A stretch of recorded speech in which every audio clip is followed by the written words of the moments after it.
Assalamualaikum warahmatullahi wabarakatuh. Salam sejahtera untuk kita semua. Di sini kami dari kelompok 2 akan mempresentasikan materi tentang hukum asuransi. Nah, yang beranggotakan saya sendiri, Lenarda Surat Kobo, NPM 073, Ika Nuria Aziza, NPM 069, Erliana Koironisa, NPM 071, Rizky Dwi Septiani, NPM 079, dan Nugraini Putri Windarti, NPM 080. Selamat menyimak. Saya Riana Harunisa, NPM 21. Di sini saya akan menjelaskan mengenai sejarah asuransi. Asuransi sendiri berawal dari masyarakat Babilonia pada tahun 4000 sampai 3010 Masehi yang dikenal dengan Perjanjian Hammurabi. Lalu pada 1668 Masehi di Coffee House London berdirilah Lloyd of London sebagai cikal bakal asuransi konvensional. Sumber hukum asuransi sendiri adalah hukum positif, hukum alami, dan contoh yang ada sebelumnya sebagaimana kebudayaan. Asuransi membawa misi ekonomi sekaligus sosial dengan adanya premi yang dibayarkan kepada perusahaan asuransi dengan jaminan adanya transfer of risk atau pengalihan transfer risiko dari bertanggung jawab kepada penanggung. Asuransi di Indonesia sendiri berawal pada masa penjajahan Belanda terkait dengan keberhasilan perusahaan dari negeri tersebut di sektor perkebunan dan perdagangan di Indonesia. Untuk memenuhi kebutuhan jaminan terhadap keberlangsungannya, tentu diperlukan adanya asuransi. Perkembangan industri asuransi di Indonesia sempat vakum selama masa penjajahan Jepang. Nah, di sini terdapat definisi dari asuransi. Sebetulnya asuransi sendiri itu dapat dilihat dari berbagai sudut pandang, yaitu sudut pandang ekonomi dan sudut pandang hukum. Dalam sudut pandang ekonomi sendiri, asuransi dikategorikan sebagai bentuk dari manajemen risiko, terutama digunakan untuk melindungi nilai terhadap risiko kerugian. Sedangkan secara hukum, asuransi biasa diartikan sebagai sebuah sistem untuk mengurangi atau mengatasi kehilangan atau kerugian finansial dengan menyalurkan risiko kehilangan dari seseorang atau badan ke seseorang atau badan lainnya. Nah, di sini terdapat pengertian atau definisi autentik asuransi yang terdapat dalam pasal 1 butir 1 Undang-Undang Nomor 2 Tahun 1992 tentang usaha perasuransian yang merumuskan bahwa asuransi adalah perjanjian antara dua pihak atau lebih dengan mana pihak penanggung mengikatkan diri kepada tertanggung dengan menerima premi asuransi untuk memberikan penggantian kepada tertanggung karena kerugian, kerusakan atau kehilangan keuntungan yang diharapkan atau tanggung jawab hukum pihak ketiga yang mungkin akan diderita tertanggung yang timbul dari suatu peristiwa yang tidak pasti atau memberikan suatu pembayaran yang didasarkan atas meninggal atau hidupnya seseorang yang dipertanggungkan. Sebetulnya di sini di dalam buku ini terdapat beberapa definisi autentik dari para sarjana. Namun dari banyaknya definisi ini, apabila dipahami secara sepintas, tidak ada kesamaan antara definisi yang satu dengan yang lainnya. Hal ini dapat dimaklumi karena pada saat mendefinisikannya, mereka menyesuaikan dengan sudut pandang yang mereka gunakan dalam memandang asuransi ini. Sebagai contoh, definisi asuransi menurut Profesor Wiryono Projodikoro SH, asuransi adalah suatu persetujuan di mana pihak yang menjamin berjanji kepada pihak yang dijamin untuk menerima sejumlah uang sebagai pengganti kerugian yang mungkin diderita oleh yang dijamin karena akibat dari suatu peristiwa yang belum jelas. Nah, untuk yang selanjutnya, berdasarkan dari definisi hukum yang termuat dalam Undang-Undang Perasuransian dan KUHD dapat dirumuskan 4 unsur pokok yang terdapat di dalam perjanjian asuransi. Yang pertama ada pihak tertanggung atau insured. Pihak tertanggung ini adalah pihak yang berjanji untuk membayar uang premi kepada pihak penanggung sekaligus atau secara berangsur. Dalam hukum asuransi, tertanggung adalah pemegang polis. Yang kedua ada pihak penanggung. Beliau adalah seseorang yang berjanji akan membayar sejumlah uang atau santunan kepada pihak tertanggung sekaligus atau secara berangsur apabila terjadi sesuatu yang mengandung unsur tidak tertentu. penanggung selalu berbentuk sebuah perusahaan yang digolongkan sebagai suatu bentuk dari perusahaan perasuransian. Dan ketiga ada suatu peristiwa yang tidak tertentu. Dan yang keempat, kepentingan yang mungkin akan mengalami kerugian karena peristiwa yang tidak tertentu tersebut. Untuk yang selanjutnya ada prinsip-prinsip asuransi. Nah, untuk yang pertama ada kepentingan yang dapat diasuransikan.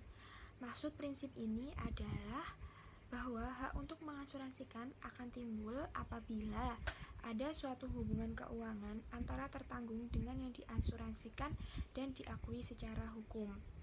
Seseorang dapat dikatakan mempunyai insurable interest atas sebuah benda atau objek lainnya apabila hilangnya atau rusaknya benda atau objek tersebut menyebabkan kerugian finansial atau kerugian lainnya kepada orang tersebut.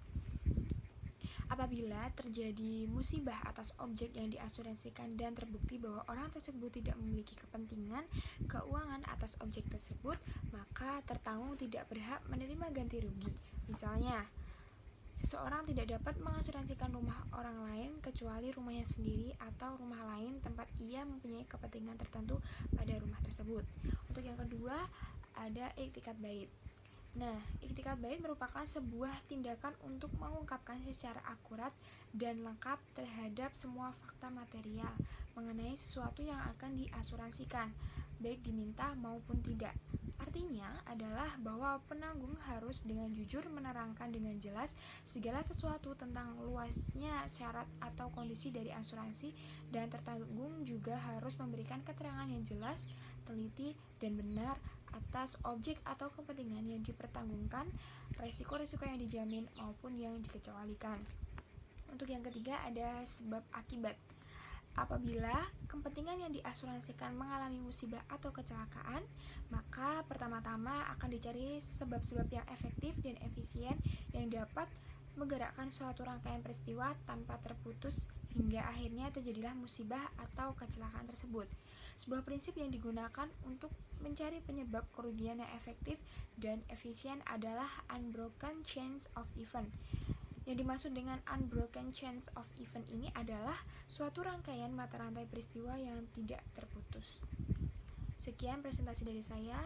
Untuk materi selanjutnya akan dijelaskan oleh teman-teman saya. Terima kasih.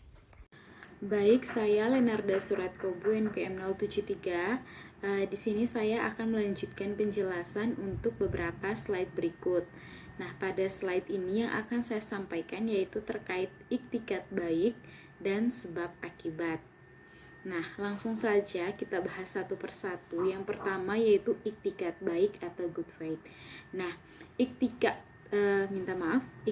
bait sendiri itu merupakan sebuah tindakan untuk mengungkapkan secara akurat dan lengkap terhadap semua fakta material mengenai sesuatu yang akan diasuransikan, baik diminta maupun tidak. Nah, artinya adalah bahwa penanggung harus dengan jujur menerangkan dengan jelas segala sesuatu tentang luasnya syarat atau kondisi dari asuransi, dan tertanggung juga harus memberikan keterangan yang jelas, teliti, dan benar atas objek atau kepentingan yang dipertanggungkan, risiko-risiko yang dijamin maupun yang dikecualikan. Nah, prinsip ini menjadi sangat penting karena kenapa? Secara umum tertanggung mengetahui lebih lengkap objek yang akan diasuransikan dibanding dengan penanggung. Nah, selanjutnya yaitu sebab akibat. Nah, ada sebuah prinsip yang digunakan untuk mencari penyebab kerugian yang efektif dan efisien. Nah, adalah unbroken chains of event, yaitu suatu rangkaian mata rantai peristiwa yang tidak terputus. Nah, sebagai contoh adalah kasus klaim kecelakaan diri berikut ini. Nah, di sini ada sebuah kasus yang dijadikan sebagai contoh. Yang pertama, seseorang mengendarai kendaraan di jalan tol dengan kecepatan tinggi sehingga mobil tidak terkendali dan terbalik. Nah, kedua, korban luka parah dan dibawa ke rumah sakit. Ketiga, tidak lama kemudian korban meninggal dunia. Nah, dari peristiwa tersebut dapat diketahui bahwa kaus proksimalnya adalah korban mengendarai kendaraan dengan kecepatan tinggi sehingga mobil tidak terkendali dan terbalik. Nah, melalui kausa proksimal akan dapat diketahui apa penyebab terjadinya musibah atau kecelakaan tersebut, dijamin dalam kondisi polis asuransi atau tidak, seperti itu. Baik, kita beralih ke slide selanjutnya masih dengan saya, dan pada slide ini yang akan saya sampaikan yaitu terkait ganti rugi. Nah, menurut KUHD pasal 252 serta 253 dan dipertegas lagi dalam pasal 278 di mana menjelaskan rugi merupakan suatu mekanisme saat penanggung menyediakan kompensasi finansial dalam upayanya menempatkan tertanggung dalam posisi keuangan yang ia miliki sesaat sebelum terjadinya kerugian. Nah, apabila objek yang diasuransikan terkena musibah sehingga menimbulkan kerugian, maka penanggung akan memberikan ganti rugi untuk mengembalikan posisi keuangan tertanggung setelah terjadi kerugian menjadi sama dengan sesaat sebelum terjadi kerugian. Nah, sehingga dengan demikian tertanggung tidak berhak memperoleh ganti rugi lebih besar daripada kerugian yang diderita oleh tertanggung. Nah, ada beberapa cara pembayaran ganti rugi, ada 3. Yang pertama, pembayaran dengan uang tunai, di mana membayar dengan menggunakan mata uang dalam negeri dan seperti uang kertas maupun uang logam koin. Dan yang kedua, penggantian, di mana mengganti dengan yang baru atau lama sesuai dengan kesepakatan bersama. Nah, cara yang ketiga yaitu pemulihan kembali atau perbaikan.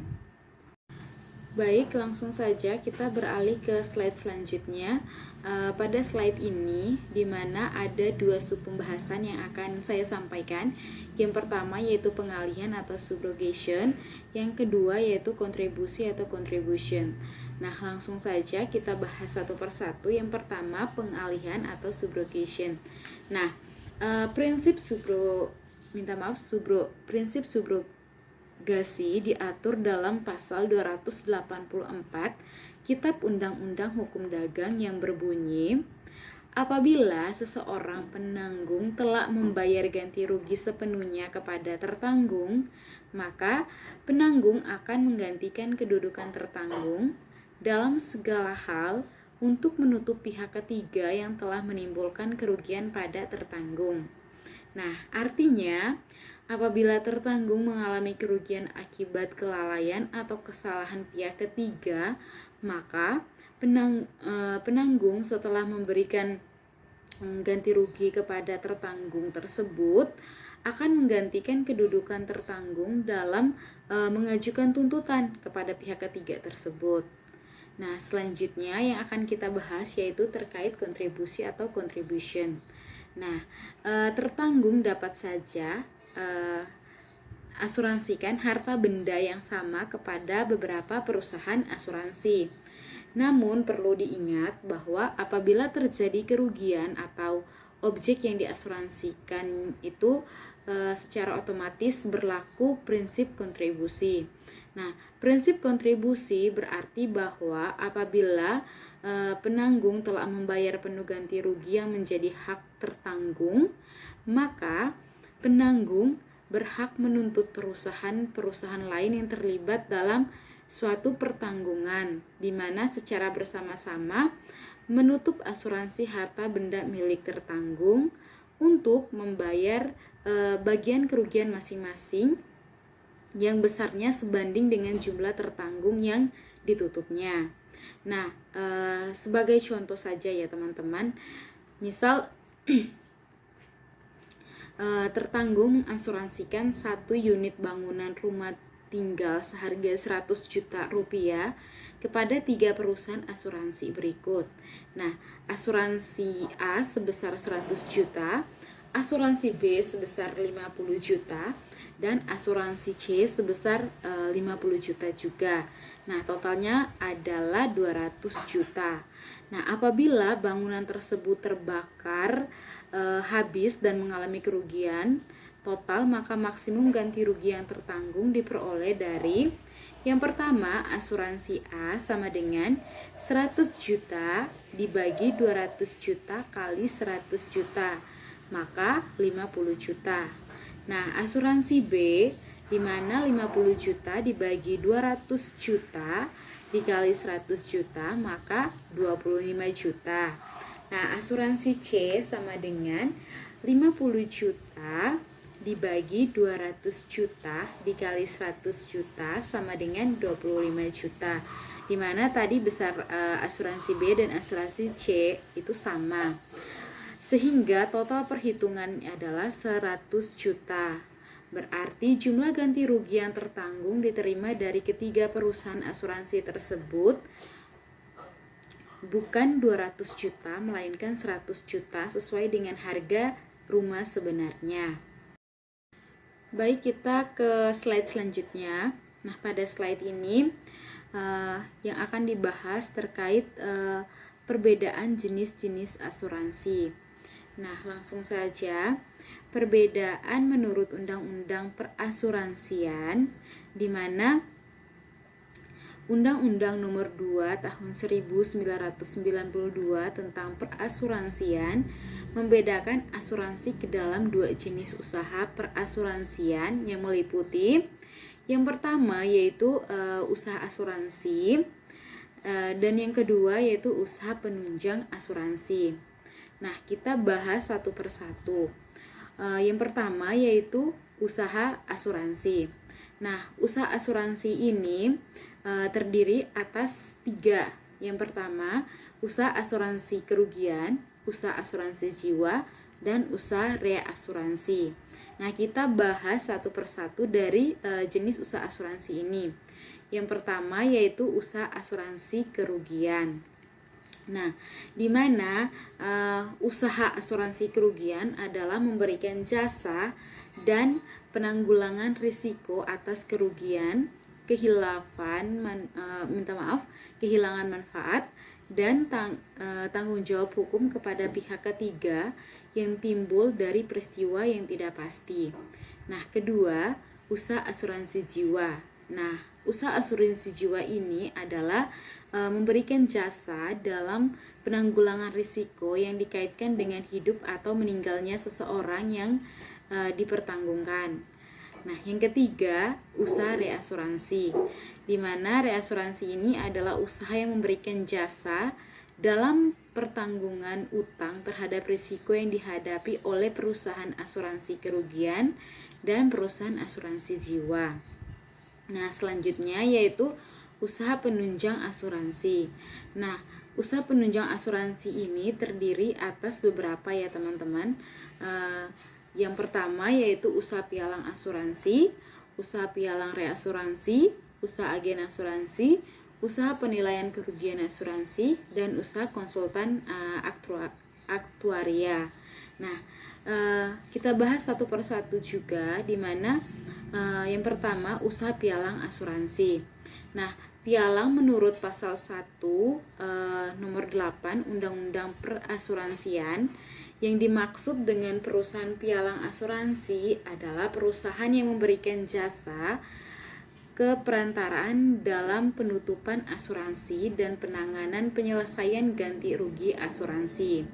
Nah, perusahaan pialang asuransi merupakan suatu badan hukum yang dibentuk dalam rangka memenuhi kebutuhan masyarakat akan suatu badan yang dapat membantu mereka dalam membeli produk asuransi dan mendampingi pada saat terjadi klaim, di mana masyarakat tertanggung sangat awam dengan kondisi dan persyaratan polis asuransi.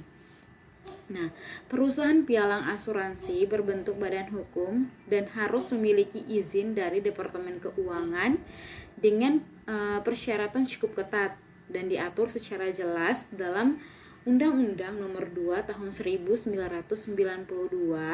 Peraturan Pemerintah Nomor 73 Tahun 1992, dan Keputusan Menteri Keuangan Republik Indonesia Nomor 226 KMK 01719993 serta peraturan terbaru lainnya. Nama saya Rizky Dwi Septiani, NPM 079. Di sini saya akan melanjutkan terkait yaitu yang pertama, manfaat pialang asuransi.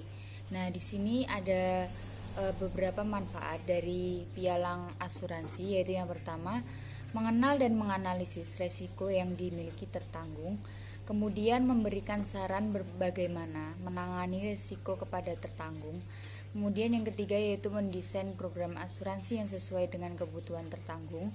Yang keempat yaitu menyeleksi perusahaan asuransi dari segi kekuatan keuangan dan segi komitmen serta reputasi.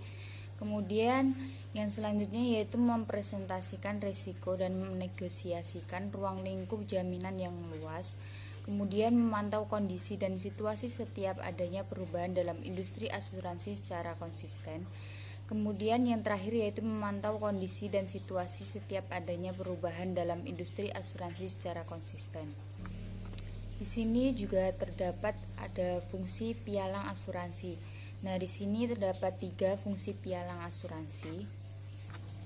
Yang pertama yaitu menempatkan risiko tertanggung kepada perusahaan asuransi yang telah diseleksi baik dari segi manajemen maupun finansial dengan kondisi jaminan yang luas dan dengan harga premi yang bersaing. Kemudian yang kedua yaitu membantu pengurusan dan pelayanan klaim hingga ganti rugi memadai diterima dalam kurun waktu yang relatif cepat oleh tertanggung. Kemudian yang ketiga yaitu menjadi rekan kerja yang setia dan terpercaya bagi tertanggung sepanjang. Yang selanjutnya yaitu mengenai usaha pialang reasuransi. Nah, kegiatan atau usaha pialang reasuransi ini dijalankan oleh perusahaan pialang reasuransi, yaitu perusahaan yang memberikan jasa keperantaraan dalam penempatan reasuransi dan penanganan penyelesaian ganti rugi reasuransi dengan bertindak untuk kepentingan perusahaan asuransi. Nah, kemudian yang kedua yaitu ada usaha agen asuransi. Nah, di sini agen asuransi sendiri adalah seseorang atau badan hukum yang berkegiatan memberikan jasa dalam memasarkan jasa asuransi untuk dan atas nama penanggung. Nah, setiap agen tersebut hanya dapat menjadi agen dari satu perusahaan asuransi. Kemudian yang ketiga yaitu ada usaha penilai kerugian asuransi. Nah, perusahaan penilai kerugian asuransi adalah perusahaan yang memberikan jasa penilaian terhadap kerugian pada objek asuransi yang dipertanggungkan. Nah, setiap perusahaan penilai kerugian asuransi dalam menjalankan usahanya harus mempergunakan keahlian berdasarkan norma profesi yang berlaku. Kemudian yang keempat yaitu usaha konsultan aktuaria. Nah, perusahaan konsultan aktuaria adalah perusahaan yang memberikan jasa aktuaria kepada perusahaan asuransi dan dana pensiun dalam rangka pembentukan dan pengelolaan suatu program asuransi atau program pensiun. Pada slide selanjutnya yaitu mengenai pembedaan menurut ilmu pengetahuan.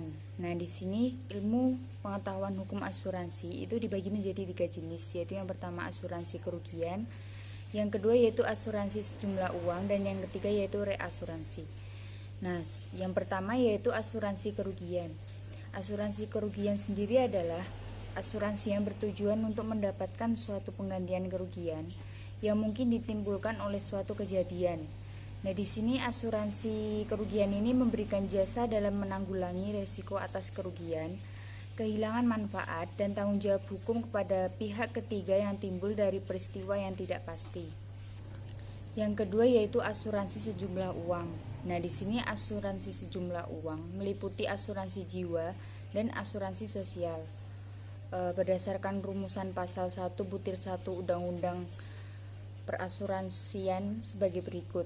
Asuransi atau pertanggungan adalah perjanjian antara dua pihak atau lebih, dengan dimana pihak penanggung mengikatkan diri kepada tertanggung dengan menerima premi asuransi, memberikan penggantian kepada tertanggung karena kerugian, kerusakan, atau kehilangan keuntungan yang diharapkan atau tanggung jawab hukum pada pihak ketiga yang mungkin akan diderita tertanggung yang timbul dari suatu peristiwa yang tidak pasti atau memberikan suatu pembayaran yang didasarkan atas meninggal atau hidupnya seseorang yang dipertanggungjawabkan.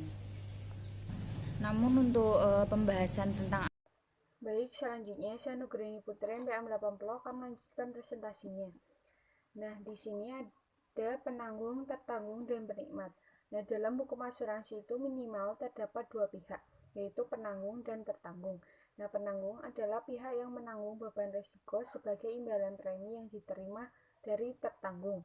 Nah, apabila terjadi peristiwa yang tidak tentu atau disebut dengan evenement yang menjadi beban penanggung, maka penanggung berkewajiban untuk mengganti kerugian. Nah, dalam asuransi jiwa, apabila terjadi evenement matinya tertanggung, maka penanggunglah yang wajib membayar uang santunan, atau apabila berakhirnya jangka waktu asuransi tanpa terjadi evenement, maka penanggung wajib membayar sejumlah uang untuk pengembalian kepada tertanggung. Nah, penanggung adalah perusahaan asuransi yang dikaitkan dengan hidup atau matinya seseorang yang diasuransikan. Nah, perusahaan asuransi jiwa itu merupakan badan hukum milik swasta atau badan hukum milik negara. Nah, asuransi jiwa dapat juga diadakan untuk kepentingan pihak ketiga. Dalam hal ini harus dicantumkan ke dalam polis. Nah, menurut teori, kepentingan pihak ketiga atau the third party interest theory dalam asuransi jiwa, pihak ketiga yang berkepentingan itu adalah penikmat. Nah, penikmat dapat berupa orang yang ditunjuk atau tertanggung atau ahli waris tertanggung.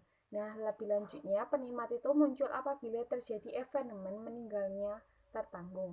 Nah, dalam hal ini, tertanggunglah yang meninggal tidak mungkin dapat menikmati santunan, tetapi penikmat yang ditunjuk oleh ahli waris atau waris tertanggunglah sebagai yang berhak untuk menikmati santunan. Tetapi penikmat yang ditunjuk atau ahli waris tertanggunglah sebagai yang berhak Selanjutnya, di sini ada evenement dalam asuransi jiwa. Nah, dalam pasal 304 KUHD yang mengatur tentang isi polis, tidak ada ketentuan keharusan mencantumkan evenement dalam polis asuransi jiwa. Nah, berbeda dengan asuransi kerugian. Pada pasal 256 ayat 1 KUHD mengenai isi polis mengharuskan pencantuman bahaya-bahaya yang menjadi beban penanggung. Nah, mengapa tidak ada keharusan untuk menyantumkan bahaya yang menjadi beban dalam polis asuransi jiwa? Nah, dalam asuransi jiwa yang dimaksud dengan bahaya adalah meninggalnya orang yang jiwanya diasuransikan. Nah, meninggalnya seseorang itu merupakan hal yang sudah pasti. Nah, setiap makhluk yang bernyawa pasti akan mengalami kematian. Akan tetapi, kapan meninggalnya seseorang tidak dapat dipastikan. Nah, inilah yang disebut dengan peristiwa yang tidak pasti atau evenement dalam asuransi jiwa. Nah, evenement ini hanya satu, yakni ketidakpastian kapan meninggalnya seseorang sebagai salah satu unsur yang dinyatakan dalam definisi asuransi jiwa. Nah, karena evenement ini hanya satu, maka tidak perlu dicantumkan dalam polis. Nah, ketidakpastian kapan meninggalnya seseorang tertanggung atau orang yang jiwanya diasuransikan merupakan resiko yang menjadi beban penanggung dalam asuransi jiwa. Nah, evenement meninggalnya tertanggung berisi dua pernyataan, yaitu meninggalnya itu benar-benar terjadi dalam jangka waktu asuransi dan benar-benar terjadi sampai jangka waktu asuransi berakhir. Nah, kedua-duanya itu menjadi beban penanggung. Uang santunan dan pengembalian. Nah, uang santunan adalah sejumlah uang yang wajib dibayarkan oleh penanggung kepada penikmat dalam halnya meninggalnya tertanggung sesuai dengan kesepakatan yang tercantum dalam polis. Nah, penikmat yang dimaksud adalah orang yang ditunjuk oleh tertanggung atau orang yang menjadi ahli warisnya sebagai yang berhak untuk menerima dan menikmati santunan sejumlah uang yang dibayarkan oleh penanggung. Nah, pembayaran santunan merupakan akibat terjadinya peristiwa, yaitu meninggalnya tertanggung dalam jangka waktu berlakunya asuransi jiwa. Nah, apabila sampai berakhirnya jangka waktu asuransi jiwa tidak terjadi peristiwa meninggalnya tertanggung, maka tertanggung sebagai pihak dalam asuransi jiwa yang berhak untuk memperoleh pengembalian sejumlah uang dari penanggung yang jumlahnya telah ditetapkan berdasarkan perjanjian. Nah, dalam hal ini terdapat perbedaan dengan asuransi kerugian. Nah, pada asuransi kerugian, apabila asuransi berakhir tanpa terjadi evenement, premi tetap menjadi hak penanggung.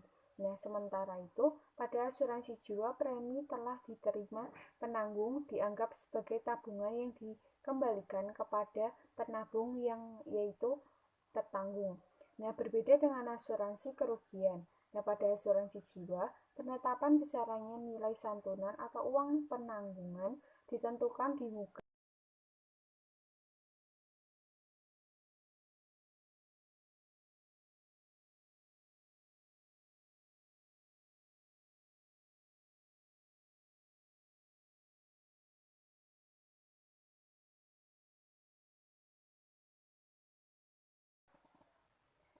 Selanjutnya ada kebutuhan jaminan yang dapat dipenuhi oleh asuransi jiwa. Nah, kebutuhan jaminan dapat dipenuhi oleh asuransi jiwa itu mencakup kebutuhan pribadi dan kebutuhan bisnis. Nah, yang pertama yaitu kebutuhan pribadi. Kebutuhan pribadi itu meliputi penyediaan biaya-biaya hidup finansial seperti biaya yang berkaitan dengan kematian, biaya pembayaran tagihan berupa piutang dan atau pinjaman yang harus dilunasi, tunjangan keluarga, biaya pendidikan, dan uang pensiun. Nah, selain itu, polis asuransi jiwa yang menjadi nilai tunai dapat digunakan sebagai tabungan maupun investasi. Nah, untuk yang kedua yaitu kebutuhan bisnis. Nah, kebutuhan bisnis seperti insurance of key person atau asuransi untuk orang penting dalam perusahaan, insurance on business owners atau asuransi untuk pemilik bisnis. Kemudian ada employer benefit atau kesejahteraan karyawan, contohnya itu asuransi jiwa dan kesehatan kumpulan. Nah, kegiatan atau usaha asuransi jiwa hanya dapat dilakukan oleh perusahaan asuransi yang memperoleh izin untuk melakukan usaha asuransi jiwa. Perusahaan asuransi jiwa tidak dapat melakukan usaha asuransi kerugian. Nah, ada pun yang dimaksud dalam perusahaan asuransi jiwa menurut pasal 1 butir 6 Undang-Undang Perasuransian adalah perusahaan memiliki.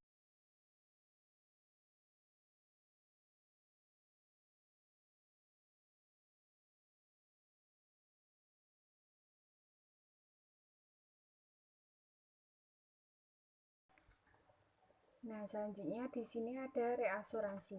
Nah, reasuransi itu adalah asuransi kembali oleh penanggung baik seluruh maupun sebagian resikonya yang telah ditanggungnya kepada penanggung lain atau proses ketika satu penanggung mengatur dengan satu atau beberapa penanggung lainnya dalam membagi resiko pada reasuransi.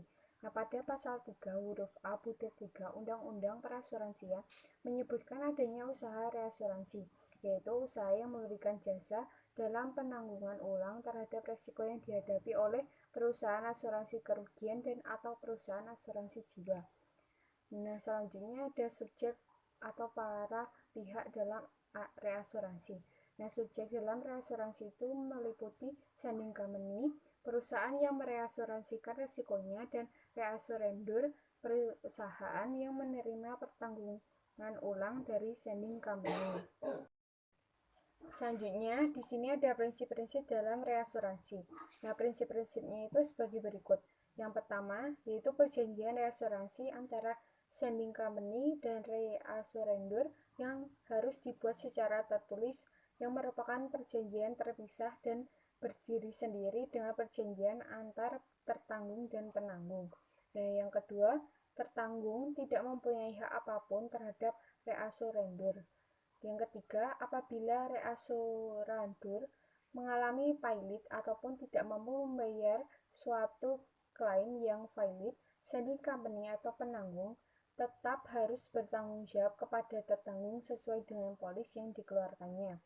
Yang keempat, apabila sending company pailit, reassurandor tetap bertanggung jawab kepada sending company sesuai dengan perjanjian reasuransi yang telah dibuatnya. Yang kelima, reasurander tidak mempunyai hak terhadap segala kesalahan. Saya Ika Nuria Aziza, NPM 069 akan menjelaskan mengenai fungsi reasuransi. Fungsi reasuransi antara lain menaikkan kapasitas akseptasi perusahaan asuransi dan mendukung stabilitas keuangan perusahaan asuransi. Nah, bentuk-bentuknya ada dua. Yang pertama ada fakultatif. Fakultatif merupakan bentuk penempatan reasuransi ketika Trading Company bebas mereasuransikan pertanggungan yang ditutupnya dan perusahaan reasuransi bebas pula untuk menerima atau menolak objek reasuransi tersebut. Nah, untuk yang kedua ada treaty. Nah, di sini merupakan bentuk penempatan reasuransi yang dilakukan melalui suatu perjanjian antara Trading Company dan reasuradur berdasarkan syarat dan kondisi yang telah disetujui bersama.